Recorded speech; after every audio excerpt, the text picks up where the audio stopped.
Hi, welcome to Secrets of Irving. Oh, mighty Isis. It's a nice sunny day. Rick and Cindy have both just arrived at school so they can stay inside and miss it. I hope Andrea likes it. Did you find Tom? Yeah. He's over at the field watching the mini bike races. Did you tell him he wasn't going with us? He was really upset. Well, it's his own fault. You know, he's really a pretty nice guy. He just doesn't know how to make friends. Let's see, we're going somewhere. Tom isn't going, and it's his own fault because he doesn't know how to make friends. Do I have that right? Hey, come on, it's my turn now. You've ridden long enough. Look, Tom, it's my bike.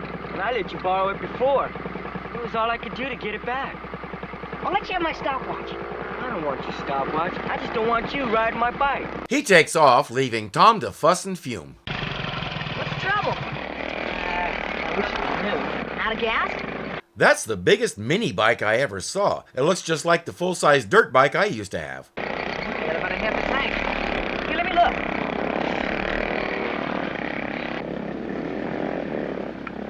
It's your spark plug wire. It's loose. Try it now. Hey, give me a ride, okay? No. But I fixed your engine. What? So you owe me a ride. If that's how Tom does things, it's no wonder he can't make friends. When you only do things for people because there might be something in it for you, kids catch on to that real quick. He should have learned that way back when he was Bobby Brady. But the Brady Bunch had wrapped up the year before, and the Brady Bunch Variety Hour wouldn't fizzle until the following year, so I guess he forgot everything while he was between Brady's. The kid says, I don't know you, so you have to give me something of yours as security. Tom offers the stopwatch again, but that's not enough to offset the cost of a motorcycle. Hey, wait a minute. I've got an idea. You wait here. I'll be right back. Where are you going? Just wait here. Boy, you in for a surprise. He's gonna do something really stupid, isn't he? Surprise, surprise! Happy birthday! Yep, he did something really stupid. He baked a birthday cake for Andrea. Happy birthday, Miss Thomas. Oh, that's Rick. He says, I'm taking you out to dinner tonight, wherever you want to go. She says, dinner and a cake. What's the catch? Well, now that it's come up, I'm taking Cindy and some of my sixth-period students on a field trip to the botanical gardens. Let me guess. You'd like me to handle the rest of the class. Boy, are you a good guesser. She's better than that. She knows that basically means one-on-one with Tom Anderson, the problem kid in the class. Against her better instincts about ways to spend her birthday, she agrees.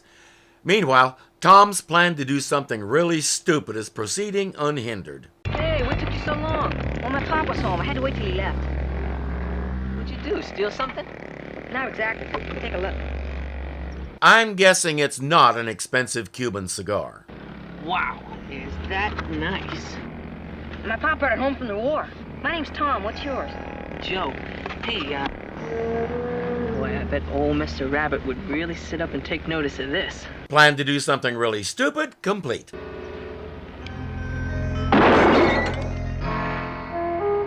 Man! Hey, you broke the headlight. Yeah, I see. You know, this safety's broken. Well, we gotta report it. Yeah.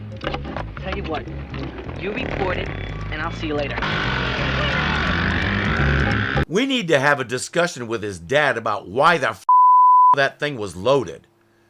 Later, Andrea's busy with something when Rick and Cindy come in from the field trip. Any problem with Tom today? He wasn't in class. Wasn't he with you? No. That's strange. No, it isn't. Something's bugging him. He's been angry and hostile. Andrea says it's time for you to have a talk with him and find out what's going on and how we can help. You need to do it immediately, if not sooner. They hop in Rick's car and head out to the bike racing track.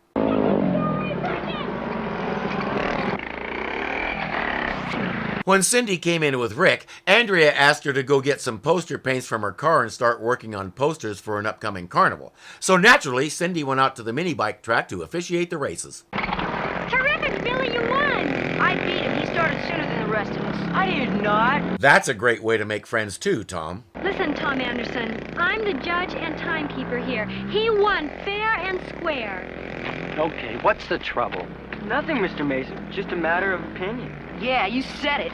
Hey, break it up. Come here. I want to talk to you. They pull Tom aside and he confesses everything. Andrea sends Rick and Tom to call the police and tell Tom's father while she has something else to do. mighty Isis.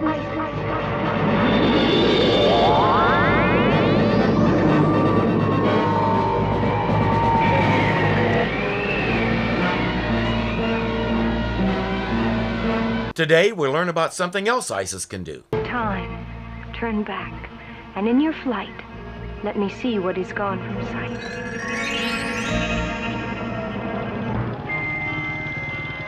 Red hair, black leather jacket,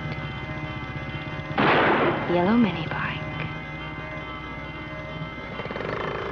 Now she has a good idea what he looks like and what the gun looks like. Next stop, Tom's house. You know, that gun is an old war souvenir. Matter of fact, it's so old I can't believe it fired. Well, it did. And your son and the other boy are lucky to be alive. Yes, I've thought about it. A gun in that condition, we were lucky there weren't more shells. What do you mean? Well, it's so rusted out, I'm surprised it didn't explode. So you brought it back from the war, but you took terrible care of it and let it rust out to where it's dangerous, to say nothing of leaving at least one bullet in it. Maybe you shouldn't have any more guns. You mean it could if someone got more ammunition? It sure could. Andrea, that gun is like a time bomb, and we have to find Joe before it goes off. We know Tom is under 16, he told us at some point. So why does his dad look like he's older than I am? Did you get the ammo? Great.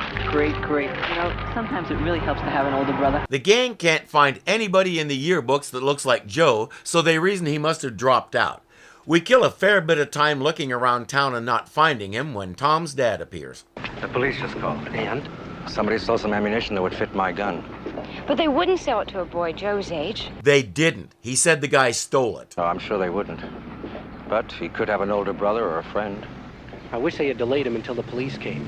They tried, Rick, but he took off. Andrea keeps pressing Tom for something, anything Joe said or did that might give us a clue where he would have gone.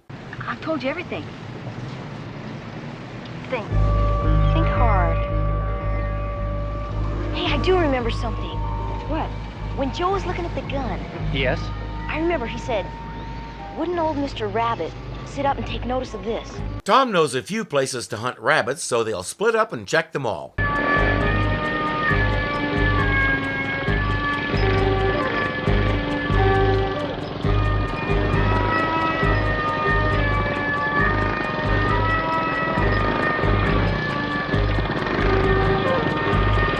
Maybe check the one with the worst security first. That happens to be the place that Andrea and Cindy are going. Him, all right, yellow bike and all. Listen, run back to the gas station we just passed and call the police. Okay, hurry.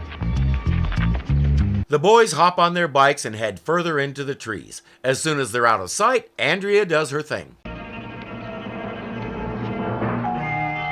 Time, the ruler of day. Freeze this moment and make it stay.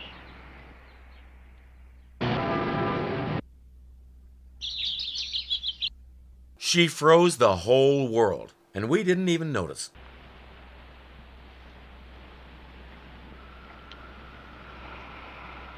She gave it to the rabbit, then started time again and said, "How do you like it, Joe?" Isis. You've been very foolish, Joe.